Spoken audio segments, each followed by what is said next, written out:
Welcome to the deep dive. We're tackling a stack of sources today provided by you and this one. Wow. It's a fascinating, really complex, and ultimately chilling story. It really is. It starts off deeply personal, almost like a relationship drama, but then it twists into something with, well, serious national security implications. Exactly. Our core source material today comes from excerpts of a transcript from a YouTube video. The title's pretty indicative. My wife demanded everything in court, then I handed the judge one paper that made police storm I. It's from a channel called Abigail's Secret. Yeah, that title tells you a lot. And like you said, it's not just about marital betrayal, though there's certainly plenty of that. Right. This story is almost a case study, isn't it? A window into how vulnerable individuals, maybe even people you trust completely, can be targeted, exploited. Absolutely. Yeah. And it highlights the huge, just devastating cost when those lines between your private life and, well, national security get blurred, suddenly violently blurred. So our mission today for you listening is to unpack all the layers of the story using the source material. We want to pull out the key insights, understand that really disturbing progression. How does a suspected affair escalate into a full-blown foreign intelligence matter? And what was the impact, the real human cost for this family? Okay, let's dive in. The source introduces us right away to the main figure, Staff Sergeant Roy Donovan. He's 35, got 14 years in Army intelligence. His specialty is counterterrorism. And get this, his nickname is the Bloodhound. Because he's good. Uncanny, apparently. At piecing together tiny, seemingly unrelated fragments of information, seeing the patterns nobody else does. Okay, the Bloodhound. Got it. Yeah. And his family life? On the surface, pretty normal. Virginia home, wife Bridget, 2 kids, Max is 12, Lily's 9. But the source makes it clear pretty quick things aren't quite right, especially during his deployments. Ah, okay. The initial signs. What were they? Well, conversations getting shorter, Bridget making excuses why they couldn't talk much, you know, the usual signs of distance maybe. But then it gets more specific when he's home on leave. Yeah. He starts noticing things. Unfamiliar cologne maybe lingers in the house. Receipts from stores in towns an hour away. She just waves him off, says, girls' nights he's never heard of. If he questions it. She turns it back on him, calls him paranoid, suggests his job, intelligence work, is making him see threats everywhere, even at home. Wow. That's rough. Using his profession against him. It's a classic manipulation tactic, right? Yeah. Undermining his own instincts, his professional judgment. Especially painful for someone whose job is threat assessment. Definitely. And the source points to one moment that really clicks for him, right? Even while deployed. Yeah, specific text message. Bridget says she's taking the kids to her mom's. Reception will be bad, so she can't talk. But Roy knows better. He knows her mom lives right downtown. Perfect reception. It's just a small, unnecessary lie. But it adds to the pile. It doesn't add up. And for an analyst like him, those little inconsistencies, they scream, don't they? Exactly. Even while he's running critical missions overseas, that analytical part of his brain can't just switch off about his own life. So fast forward, his latest mission is a big success. High value, target neutralized. He gets offered leave. But he turns it down. Says he needs to prepare first. And that preparation isn't for the mission debrief. No, it's personal. He pulls up a home security app on his tablet, one Bridget apparently didn't know existed. Oh boy. And that's when he sees it. The source describes it really vividly. Yeah. Painfully. What does he see? The bedroom camera. There's a man's jacket on the chair. Then Bridget walks in with a guy who we later learn is Perry Wexler, a neighbor, a pharmaceutical rep, supposedly. Oh, no. They're laughing, relaxed, drinking a special occasion wine from their wedding crystal glasses. In his house. In his bed. The ultimate betrayal unfolding right there on his screen. What's his reaction? Does he freak out? That's the chilling part. The source says he's stone-faced, doesn't look away. Right. Instead, he starts recording everything. His training just kicks in. Instantly. The tactical mind was already formulating the intelligence-gathering operation of his life. The personal shock gets compartmentalized. He goes into mission mode against his own wife. Which leads us to the next phase. This is where it gets really intense. And disturbing. Right. He decides to use his actual intelligence skills, his counterterrorism techniques, to investigate his own life. He even gets help. Yeah. Brings in his friend Lewis Frost, a communication specialist, helps him set up secure channels, keeps it off the grid. And Lewis's reaction? Lewis basically says, the Bloodhound turning his skills on his own home, never thought I'd see the day, captures the whole insane situation perfectly. So for the next 8 weeks, While he's still technically deployed overseas. He runs a covert op, remotely accessing joint bank accounts, pulling cell phone records, scrubbing through that home security footage. Setting up algorithms, like computer programs. Exactly. Code designed to sift through all that data and flag patterns. Clusters of hotel charges, restaurant bills he doesn't recognize, blocks of unaccounted time in Bridget's schedule. And what does he find initially about this Perry Wexler? At first, it seems almost boringly normal. Pharma sales rep. Moved into the neighborhood about 11 months prior, right after Roy's second-to-last deployment. Okay. Quickly made himself known. School fundraisers, local gym, friendly neighbor type. The affair, Roy figures out, started about 7 months ago. Which lines up with Bridget suddenly developing new interests, becoming more distant, it all starts to track. But the security footage tells a darker story. Much darker. Perry wasn't just visiting occasionally. He was in the house at least 36 times over those 2 months. 36 times. Sometimes when the kids were at school, but sometimes late at night, while Max and Lily were asleep upstairs. That's incredibly creepy. And he recorded conversations, too. Yeah. Between Bridget and Perry, you're talking about the divorce, she's planning it while Roy's still deployed for another 4 months. Totally unaware he's listening. And she sounds confident. Very. Thinks she'll get full custody easily. Says the courts always favor the mother, especially with his military record, his deployments.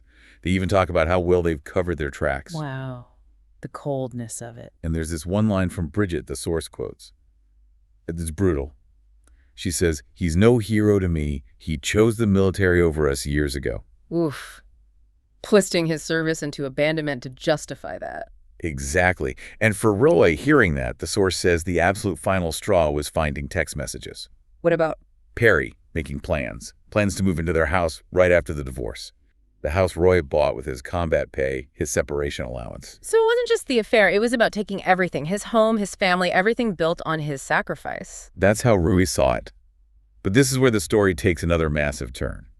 Because Roy isn't just a heartbroken husband. He's Staff Sergeant Donovan, the Bloodhound. With high-level security clearance. Yeah. Specialized training. Access to resources most people don't even know exist. So he digs deeper than just bank accounts and cell records.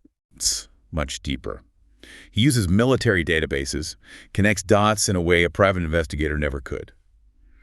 And that is when he finds it. The big reveal. Perry Wexler, the friendly neighborhood farmer rep, isn't Perry Wexler at all. Who is he? He's Pavl Resnik, a mid-level operator for an international organization, their business, stealing military intelligence. Oh my God. So the affair wasn't random, it was targeted. Precisely. The source lays out Resnik's MO. It's insidious, horrifyingly effective. How does it work?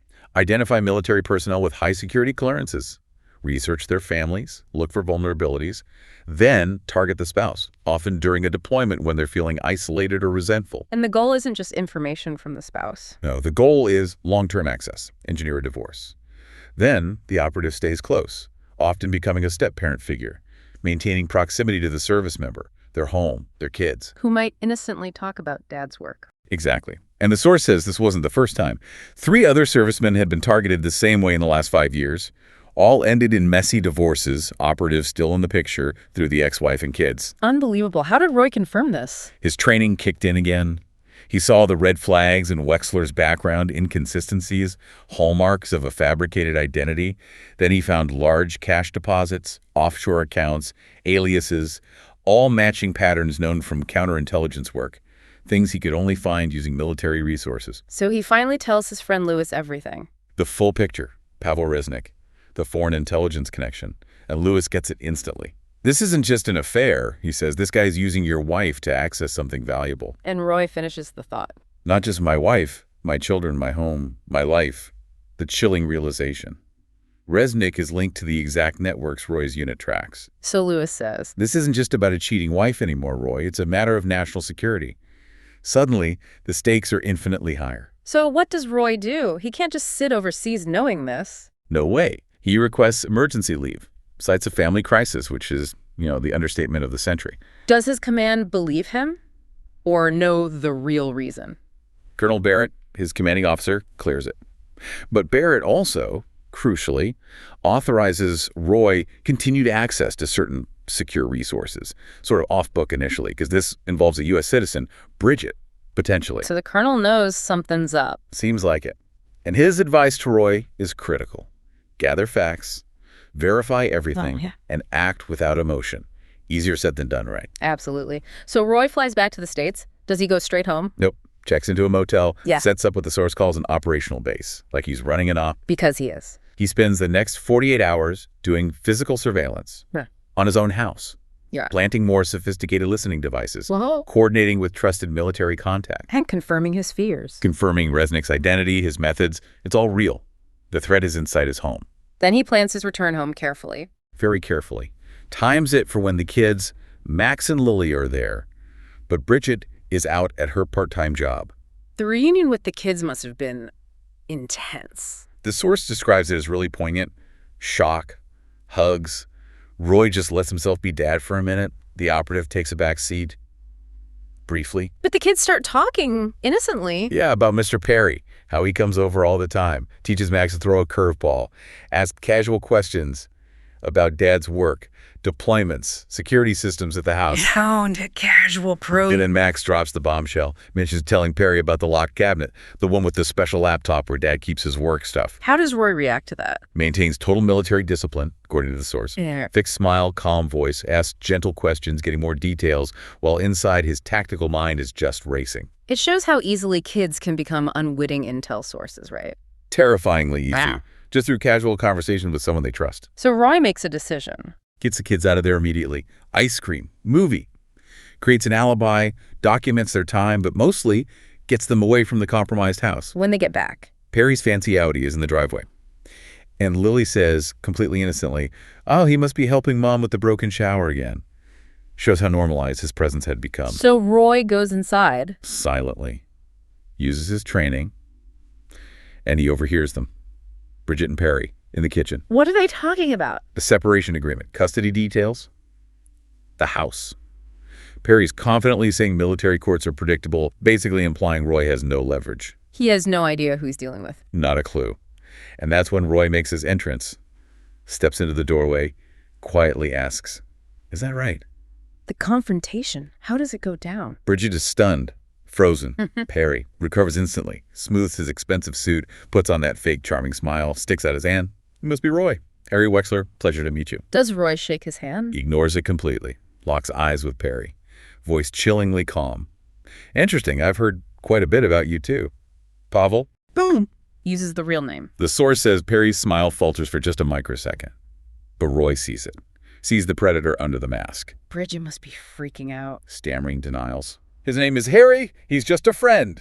Roy keeps his voice low, firm. Says the kids are outside, they'll have a civilized conversation later, and he expects both of them gone when he gets back from taking the kids to dinner. Bridget protests. This is my house, she says. Roy corrects her. Our house. Then it casually drops that he has evidence of Perry's activities, evidence that military intelligence and the FBI might find. Interesting. Perry tries to bluff. Yeah, dismisses Roy. You're confused, soldier. Roy comes right back. 14 years, 3 deployments. Teach you how to recognize patterns, traced financial transactions, connect dots. Basically tells him, I know exactly who and what you are. Does he say anything directly to Bridget? Looks right at her. Tells her she can file for divorce if she wants, but she needs to understand what she's gotten herself into. The gravity of it. Does she get it? She demands, are you threatening me? Roy clarifies. No, I'm giving you information. What you do with it is your choice. And he leaves. Leaves with the kids. As he walks out, he sends a pre-written encrypted message to Colonel Barrett. Confirmation on Resnik, proceeding to phase 2. The trap is sprung. The game is on. It's moved from just a messy divorce to a full-blown counterintelligence operation. So with Perry, or rather Resnik, exposed, the legal stuff must get complicated fast. Extremely. Bridget files for divorce immediately, just like Roy predicted, cites irreconcilable differences. Yeah. And she hires this lawyer, Veronica Slate, apparently known for really going after military spouses. And Bridget's demand? Aggressive, wants the house, full custody, and 70% of Roy's military pension. Wow. Roy needs good representation. He hires Franklin de la Cruz, former JAG officer basically, military lawyer, knows the system, knows how service members can get targeted in divorces. And de la Cruz sees this isn't typical. Right away. Tells Roy this is beyond a simple divorce case. He even suggests Bridget might be unwittingly involved in espionage. Does Roy believe she's unwitting at this point? The source says yes, initially. He still thinks she was manipulated. Maybe didn't know the full extent of what Pavl Resnik was really doing. He wants to believe that, maybe. But they have a legal problem. Big one. A lot of Roy's best evidence about the surveillance, the stuff gathered using military intelligence resources, might not fly in family court. Different rules of evidence. So what's their strategy? Parallel tracks. Fight the custody battle in family court, but simultaneously cooperate with the federal investigation into Resnik, running covertly. Use the public divorce as a kind of smokescreen. Let Bridget and her lawyer think he's just a desperate husband. Exactly. Let them underestimate him, think he's just lashing out, maybe paranoid, while the real case builds against Resnik, his network, and potentially Bridget herself. What's life like during that interim month before the hearing? Rough. Roy's in a small apartment, exercising his equal parenting time. The kids are confused, upset, especially seeing Perry staying over at their house, the house Dad can't live in anymore. That must be heartbreaking for Roy and the kids. Max asks him directly, "Why does Mom let Mr. Perry sleep over when you can't live with us anymore?" Just a devastating, innocent question. How does Roy even answer that? Very carefully. Says sometimes adults make complicated choices. Reassures them it's not their fault, that he'll make sure they're safe and taken care of, trying to protect them while navigating this minefield. Meanwhile, the other track, the intel op, is still running. Full steam ahead. Roy is working with a team of military intel specialists, with Colonel Barrett's blessing. Captain Morales, one of the team, explains Resnik's method again. Targeting service members, engineering divorces. Right, to get access through the kids. Because kids talk. They repeat things they overhear. They show people things. Unwittingly become conduits. And Roy's reaction. The source just notes his grim addition. Insidious and effective. He sees exactly how it works, how it weaponizes trust. And then comes another major discovery, the financial piece. Yes. The wider investigation uncovers a private bank account Bridget opened, one Roy knew nothing about. And there's money in it. Large sums, deposited regularly. And the timing. It coincides perfectly with Roy's deployments and, even more damningly, with his security clearance upgrades over the years. Oh, wow. So not just manipulation. The pattern screams payment. The source is clear, the timing, the amounts. It strongly suggests she wasn't just fooled, she was compensated, paid for something, access, information passed along, maybe unknowingly at first. That must have hit Roy hard, the realization she wasn't just a victim. Critical turning point, the source emphasizes. The betrayal cuts so much deeper. She wasn't just manipulated, she was a witting participant, at least financially. The enemy wasn't just in his house. His wife was actively, it seems, benefiting from it. So he confronts her? Tries to. During a custody exchange. Appeals to her, maybe for the kid's sake. Mentions the money. How does she react? Immediately defensive. Accuses him of spying, of doing something illegal by looking at her private accounts. It's a deflection. And Roy's response? Quietly asks if spying on accounts is more or less illegal than accepting payments from foreign nationals in exchange for access to military intelligence. Puts it right out there. Does she confess? Denies everything vehemently. Yeah. Claims the money's from investments Perry helped her with. Roy calmly points out how those investments conveniently match his deployment dates and security clearance changes. He gives her one last chance. Urges her to think about the kids. And the source says for a split second she looks uncertain, like maybe she gets the danger. But then Perry honks the horn outside. Her face hardens. She tells Roy the judge will hear all about his paranoid accusations, tells him to enjoy your visitation while it lasts. Basically throws it back in his face. Game over for trying to reach her. Absolutely. The lines are drawn. The legal battle kicks into high gear. Her lawyer files emergency motions. What kind of motions? Claiming Roy is unstable, dangerous, citing PTSD, which he's never been diagnosed with. It's a clear tactic to discredit him. The court even orders psych evaluations for both of them. While this family court drama is happening, the federal investigation is accelerating. They're solidifying the links between Pavl Resnik and a specific foreign intelligence service. They need to catch him passing information, catch him in the act, to dismantle the network. Okay, so things are converging towards the hearing. 3 days before the custody hearing, Roy gets an encrypted message from his intel contacts. They've identified Resnik's handler. They're moving in soon to secure the network. Things are coming to a head.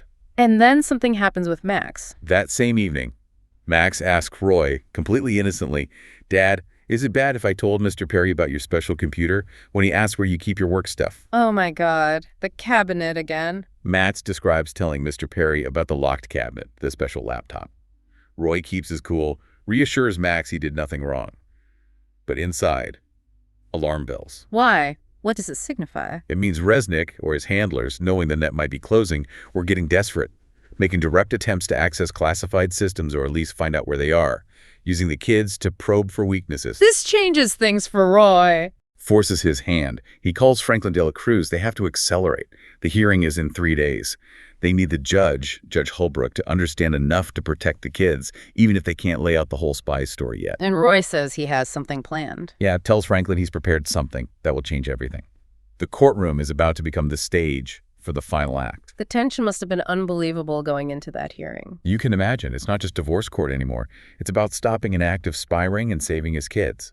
So the day arrives. Roy shows up in uniform. Full dress uniform, service medals. Calculated move. Against his lawyer's advice, apparently. He tells Franklin, I'm not hiding who I am or what I've sacrificed. Contrast that with Bridget and Perry. They arrive looking confident. Perry in a flashy, expensive suit. The source paints it as this stark visual, duty versus deception. Does the uniform cause issues? Bridget's lawyer immediately objects, calls it military theater, trying to paint Roy as manipulative. But the judge, Alberta Holbrook, described as sharp, fair, overrules it. Says service members have the right, sets a tone. Okay, so the arguments start. Bridget's side goes first. Yeah.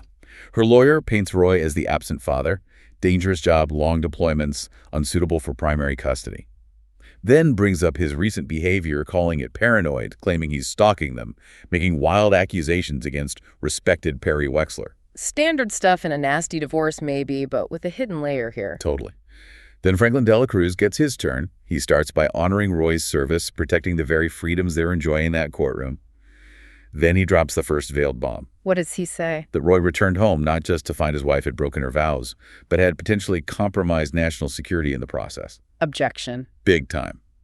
Bridget's lawyer calls it outrageous, no place in a custody hearing. Judge Holbrook agrees. Unless Franklin can show it's relevant to the children's welfare. That's the opening. And Franklin takes it. Says it is relevant, Your Honor. Because the man Mrs. Donovan intends to have living with these children, Mr. Wexler, is not who he claims to be.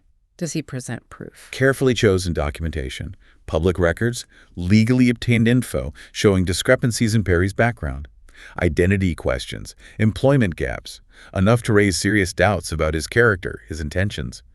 Bridget looks uneasy. Perry keeps smiling. Then the cross-examination of Roy. Bridget's lawyer goes hard. Asks about the surveillance. Did he spy on his wife? Roy calmly states he installed a security system years ago for protection, reviewed footage only after discovering an unknown man was repeatedly in his home. Denies spying on her. Tries the PTSD angle again? Presses him on paranoia, stress. Roy denies PTSD but says his threat assessment training is, quote, quite relevant here, she pushes. Relevant how? Do you view your wife as a threat? And Roy's answer. Looks right across the courtroom at Bridget. Says, measured and clear, I view anyone who endangers my children's welfare as a threat, counselor. Powerful moment. The morning wraps up with character witnesses. Yeah. Roy's chorists talk about his integrity. Bridget has neighbors. School officials talk about her community involvement, trying to normalize things. So the judge gives her initial thoughts. Judge Holbrook says she finds the concerns about Mr. Wexler troubling. But based only on what's been presented in family court, there isn't enough yet to significantly impact custody. She acknowledges Bridget's role as primary caregiver, Roy's rights. It looks like she's leaning towards giving Bridget primary physical custody, which is exactly what Roy and Franklin expected her to do based on just the family court evidence. And that's the trigger moment. The judge asks if either party has anything further before she makes preliminary orders. And Roy. Roy stands, approaches the bench, holds out a single sheet of paper. The document he prepared? What's on it? It's not classified intel. It's a summary of his investigation's findings. Resnik's confirmed foreign intelligence connections, the financial trail linking payments to Bridget, all verified by military intelligence and the FBI, presented a way the court can accept. How does the judge react? Reads it. Her eyes widen. The source says her whole demeanor shifts neutrality, gone, replaced by immediate alarm. She looks up, voice sharp. No one moves, tells the bailiff. Close and secure those courtroom doors, now. Perry must realize something's wrong. He jumps up. Your Honor, this is ridiculous. Judge Holbrook snaps back instantly. Sit down, Mr. Wexler. Bridget is just looking around, completely lost. And then? The courtroom doors open. In walk 4 military police officers, tactical gear, followed by 2 FBI agents. Oh, wow. Showtime. Lead FBI agent scans the room, eyes lock on Perry. Announces, loud and clear, Pavl Resnik, you are under arrest for espionage against the United States and operating as an unregistered foreign agent. Chaos. Total chaos. Bridget's lawyer drops her files. MPs move towards Perry. He makes a desperate lunge towards Bridget. Tell them it's a mistake. Tell them. But the MPs grab him fast. FBI agent starts reading him his rights. What about Bridget? Frozen. Face pale. Ashen. Reality crashing down. The second FBI agent walks up to her. Calmly, firmly says, Mrs. Donovan, we'll need you to come with us as well for questioning regarding your involvement. Did she say anything? Just whispers, trembling. I don't understand. What is this? And Roy Meets her eyes across the room. Delivers the final devastating line. This is the consequence of choices, Bridget. Yours and mine. Wow. So the judge. Judge Holbrook, regaining control amidst the shock, immediately suspends the custody hearing. Citing the extreme circumstances, the obvious threat Resnik poses, she grants Staff Sergeant Roy Donovan emergency temporary custody of the children. Full stop. And Resnik, as they lead him away. He looks back at Roy one last time. The charming mask is gone, just cold calculation. Roy sees the predator who lived with his kids. Outside the courthouse. Colonel Barrett is waiting. Simple words. Clean operation, Donovan. Barrett acknowledges the danger isn't over. The network is likely extensive. The kids need protection. Roy's response is pure determination. I'll defend what's mine. That courtroom scene is intense, but the story doesn't end there, does it? The source covers the aftermath, the collateral damage. Right, years of it. The immediate aftermath is just chaos. Perry's arrest is huge news. Media everywhere. Roy has to move the kids to a secure military facility for a while, partly for safety, partly just to escape the frenzy. What happens to Bridget? She wasn't arrested in the courtroom? Questioned extensively by the FBI that day, but not immediately arrested, the investigation digs deeper. And yeah, the source confirms she was a witting participant, at least financially. The money trail held up. Over $200,000 in payments, disguised as consulting fees, investment returns. But the timing, matching Roy's deployments and security clearance upgrades, it was undeniable. Did she know it was espionage? Treason. The FBI apparently believes she likely rationalized it, maybe thought it was corporate espionage, insider trading, maybe chose not to ask too many questions. Willful ignorance. She does start cooperating, claiming Resnik manipulated her, which might lessen her sentence, but she's still facing serious federal time. And Roy, how does he process this deeper level of betrayal? The source emphasizes it was absolute. His marriage, his home, his trust. But also, tied into his service, his country. Everything he stood for felt violated. And the children, Max and Lily, how do they cope? Devastated, confused. Roy has these incredibly painful conversations, trying to explain the unexplainable. Lily asks that heartbreaking question. Is Mom a bad person? Roy tries to navigate it carefully, says she made very bad choices, but insists she still loves them. Trying to preserve some connection, maybe? Max sees it differently. He's older. Yeah, 12 years old, sees it in clearer terms. She helped a bad man trying to hurt you. Roy tries the people are complicated angle, but the source notes he doubted his own words. How do you explain this level of betrayal by a parent? So the divorce proceedings have to resume eventually. They do, but the landscape is totally different. Bridget's in a much weaker position. Her aggressive lawyer drops the case. She gets a new one, focused on criminal defense and family law. The rescheduled hearing must be surreal. Bridget appears in prison attire. Denied bail because of the federal charges. The confidence she had before, gone. Judge Holbrook recuses herself, obviously, having witnessed the arrest. New judge, Raymond Ortiz, takes over. Judge Ortiz acknowledges the situation. Notes the exceptional circumstances. Tries to separate the criminal stuff from the custody decision, but knows it's all intertwined. Bridget's new lawyer argues for supervised visitation. Claims her love for the kids is real, despite her errors. How does Franklin de la Cruz counter that? Forcefully. Presents evidence showing Bridget actively used the kids. Encouraged them to gather info about Roy's work, framing it as a game. Argues she placed them in danger, failed fundamentally to protect them, made them unwitting intelligence assets. And Max testifies. Via closed-circuit TV to minimize trauma. Heartbreakingly confirms it. Mom gave him treats, extra screen time, for telling her about Dad's work stuff. Called it their secret game. Lily's therapist testifies too. Describes the severe anxiety, attachment issues Lily's developed. Direct result of losing her mom so abruptly and learning that Mr. Perry, the man she trusted, was using her to hurt her dad. Judge Ortiz's decision. Decisive. Grants Roy full legal and physical custody. Bridget gets monthly supervised visitation, but only after psych evals and parenting classes. Roy gets the house, most assets. Bridget gets basically personal items and any small savings not tied to the illicit payments. What about Pavl Resnik? Facing multiple federal charges, potential life sentence. And the information Roy uncovered leads to a much bigger takedown. Yeah, the source says it resulted in 15 more arrests, dismantled a foreign intelligence operation that had been running for nearly a decade, targeting military families. Huge impact. Roy gets recognition for this. Summoned to the Pentagon about 6 weeks later. Classified briefing. Colonel Barrett, other high-ranking officials, they thank him formally. Saved countless lives, protected vital military intelligence. Country owes you a debt. His response? Simple. Grounded. Just doing my job. Protecting what matters. And they offer him something. A promotion. And a position in a brand new unit. The Military Family Security Unit, MFSU. Its mission. To identify and prevent exactly this kind of targeting against other military families. That seems fitting. Does he take it? He thinks hard. The kids need stability, a present father. This job is non-deployable, based in Virginia, regular hours. It connects his work directly to preventing what happened to them, gives the tragedy some kind of purpose. So he accepts. He does. Sees it as a way to keep serving, use his skills, but be there for Max and Lily. Help other families avoid their nightmare. But the story with Resnik isn't quite over. Not yet. As Roy's settling into this new role, new life, he gets an encrypted message from Agent Walsh. Resnik is talking in prison, offering intel, and he's specifically asked to speak to Roy Donovan. Why Roy? Who knows? Maybe he thinks he can manipulate Roy. Maybe he respects him on some twisted level. Resnik serving multiple life sentences, clearly trying to trade info for better conditions. Roy's reaction. Jaw tightens. But his decision is immediate. We'll be there, 0900. He looks at his kids, sees them starting to heal, and knows his mission isn't over. So years go by. Life finds a rhythm. A new normal, as Roy's therapist apparently calls it. Kids are doing well, nightmares fading. Roy's work with the MFSU is meaningful, training families.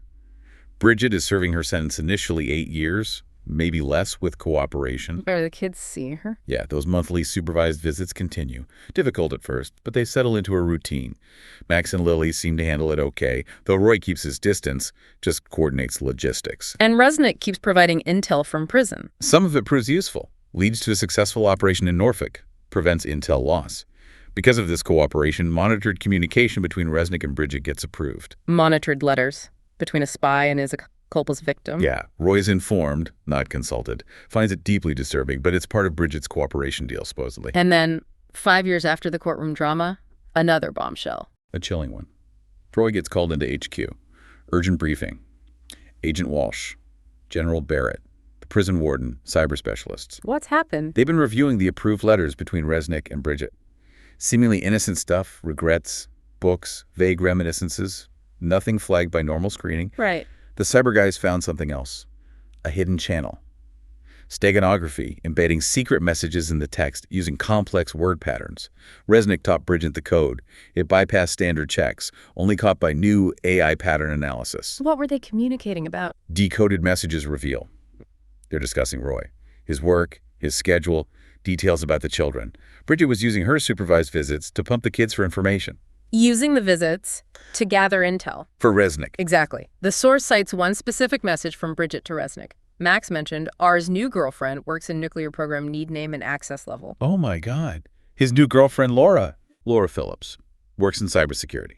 Classified nuclear defense systems. Bridget wasn't just asking about Roy's day. She was systematically probing the kids, especially Max, for details about Roy's life, his work, the people he knew. So Bridget was still actively working with Resnik from prison, using her kids. That's the horrifying conclusion. The visits Roy facilitated for their healing, weaponized, she hadn't changed, just adapted her methods. It's a potential massive security breach, all sourced through the children's trust in their mother. The betrayal, again, deeper this time almost. Profound impact on Roy. He'd allowed, even encouraged, those visits for the kids' sake. And she twisted it. What do the authorities want to do? FBI wants to interview Max and Lily. Understand what they might have revealed. Roy refuses. Absolutely. Says they've been traumatized enough. He insists he will talk to them. He's trained, knows what info is needed, believes he can do it without causing more harm. They compromise. Roy talks to the kids. Max is 14 now, Lily 11. Conversation is recorded. Child psychologist present. How does that conversation go? Heartbreaking. Roy sets ground rules. Nobody's in trouble. Just need to understand. Max is wary. Roy asks about Mom's questions during visits about his work, people he knows. The kids look at each other. Lily admits, sometimes. Max confirms she asked about Laura. Yeah. What she did, Max just said works with computers. He feels guilty, admits telling her about the safe again. Lily adds some attack. Mom always wanted to know Dad's travel schedule, wrote it down. It paints a picture of systematic probing. Disguised as normal motherly interest, but the pieces could be assembled by someone like Resnik into valuable intelligence. Then Roy has to tell them the hardest part. That Mom shared what they told her with Pavl Resnik. Max is shocked. How? He's in prison, Lily cries, remembering Mom saying she was sorry that Perry tricked her. It shatters that narrative. What does Roy say? Tries to soften it. Mom might still be confused. Choices are hard to understand. But Max cuts through it. What does he say? So he can't visit her anymore. His expression hardens, just like his dad's. Roy confirms, not right now. Decisions later. And crying says, I don't want to see her anyway. She's still a liar. Roy comforts her, meets Max's gaze, no longer a child's eyes. Roy just apologizes. I'm sorry. You both deserve better. later, Roy's reviewing the recording for the FBI. Secure phone buzzes. Walsh again. Bridget's requesting an emergency call from prison about the children. Advised response. Refuse. Roy's decision? Resolute. She betrayed him, the country, the kids twice. Used their love against them. His response is final. Understood. No contact authorized except through my attorney. Cuts her off completely. He finds an essay Max wrote. Yeah, heroes in our lives. Max writes about his father, protecting people, building them a safe life, calls him a real hero. Roy feels pride, grief, determination all at once. And then makes another hard decision. The next step. Begin proceedings to terminate Bridget's parental rights entirely, based on continued criminal activity involving the children. Another brutal legal fight, but necessary. Because some betrayals are unforgivable. And some risks are intolerable. The kids lost their mother twice over. He has to ensure they can never be weaponized again. Fast forward again. 5 years after the courtroom, how are things? Life has solidified. Roy's watching Max graduate high school. He's 19. Character, strength. He's in junior ROTC. Lily's 16, overcome so much, interested in cybersecurity herself, inspired by her dad. What about Bridget and their connection to her? They don't use her surname anymore. Legally changed 3 years prior after her parental rights were officially terminated following a conviction on the new attempted espionage charges from the prison comms. So, no contact at all? None. Max made a clean break years ago. Lily has some supervised written contact until she turned 16, then ended it herself. Max's graduation speech sounds significant. He's valedictorian, talks about a journey not traditional, lessons learned after the cameras left, resilience, integrity, rebuilding, learning who to trust, building on truth. Subtle references, but powerful. Credits his dad for teaching him how to respond, do what's right even when it's hard. At the celebration, news about Resnik. Roy gets a news alert on his secure phone. Pavl Resnik found dead in his cell. Apparent suicide. Suicide, or Right. silenced. Roy shows Laura, his wife now, married 2 years. They exchange a look, the unspoken question. Did his handlers finally reach him? Max asks if everything's okay. Roy keeps it simple. Nothing concerning us anymore, just work. The threat is neutralized. Max is heading off soon. Packing for military academy, Air Force cybersecurity, following his dad's path of service, but forging his own way in the digital domain. Does Bridget try to make contact again? Another alert pops up. B. Donovan, requesting final communication via counsel. Claims critical intel on Resnik's network. Does Roy believe her? Deletes it instantly. Same tactic she tried 3 times before, always for concessions, info always useless or manipulative. He recognizes the pattern. No more chances. But then Lily gets a message. She comes to Roy. She's 16, almost 17. Mom's lawyer emailed her. Bridget wants to see her before she goes to college. Claims important things to say, only in person. How does Roy handle that? Carefully. Keeps his face neutral. Asks Lily what she thinks. Makes it clear it's her decision now. And Lily? Shows incredible maturity. Says she thinks it's probably manipulation, but part of her wonders, closure. Should she hear her out? Roy's advice. Profound. Tells her it's her call, but adds, remember, closure doesn't always come from external sources, Lily. Sometimes we find it within ourselves, sharing his own hard-won wisdom. Lily asks him directly about forgiveness. Did he get closure? Regret not forgiving Bridget? Roy is brutally honest. Never regretted protecting them. Forgiveness. Complex. Some betrayals, he says, go too deep. affect too many innocents. Bridget would trade him, the kids, her country, herself. For him, it's unforgivable, especially using the kids. Tells Lily forgiveness is a choice, not an obligation. What does Lily decide? Declines the meeting. Says she doesn't believe her mother's motives have changed, won't be used again. Roy feels sadness, but immense pride in her strength. The source talks about Roy rebuilding the family like a fortress. Yeah, a powerful metaphor. Not to hide, but to create a secure foundation, built on truth, transparency, principles, a safe place for the kids to grow from, engage with the world from. Laura, his wife, was key in that rebuilding, gave them tools to protect themselves too. And the final update in the source material. A notification on Roy's secure phone. Donovan transfer, complete maximum security communications blackout implemented per court order. Finality. She made her choices. Living the consequences. Permanently isolated from the family she betrayed, the children she exploited. The termination battle was brutal, but the court agreed. Her continued manipulation was a threat to the kids and potentially national security. Looking ahead. Max off to the academy. Lily finishing high school. Lives shaped by betrayal but not defined by it. They have that fortress Roy and Laura built. Safety, strength, forging their own paths. The source concludes that those who choose deception, like Bridget and Resnik, ultimately find no quarter, no forgiveness, no return. Some might call Roy unforgiving. He calls it clarity of purpose. The enemy breached his walls once. He sealed the breach, repaired the damage, learned the lessons, never again. Wow. What a journey this deep dive has taken us on. Really incredible and, yeah, harrowing at times. We started with what looked like personal suspicion, marital issues. And watched it unravel into layers of betrayal, international espionage, complex legal fights, emotional devastation, but also, ultimately, the resilience of a family rebuilding itself. It really does highlight that stark contrast, doesn't it? Between the initial picture, a troubled marriage, and the chilling reality underneath. A targeted intelligence op that weaponized intimacy, trust, and even children. Turning them into unwitting assets in a dangerous game. It's deeply disturbing. And this story, it forces you, the listener, to confront some really difficult questions about our world, right? What does it say about trust, vulnerability, vigilance, especially when our personal lives are so interconnected, digitally and otherwise? Where are those boundaries anymore? Between the private sphere and these larger, often unseen forces? Can personal boundaries even exist when they can be exploited for such far-reaching consequences? Even national ones. And that leaves us with maybe a final provocative thought for you to consider. Roy's story is ultimately one of choosing protection, unwavering protection of his children over forgiveness. Forgiveness that might have been destructive or even dangerous given Bridget's repeated actions. So, in a world where personal betrayals can have national security implications, where vulnerability can be weaponized, is the ability to draw a hard line, say never again, and truly mean it, sometimes the most necessary, even the strongest course of action. Is that sometimes the only way to ensure safety?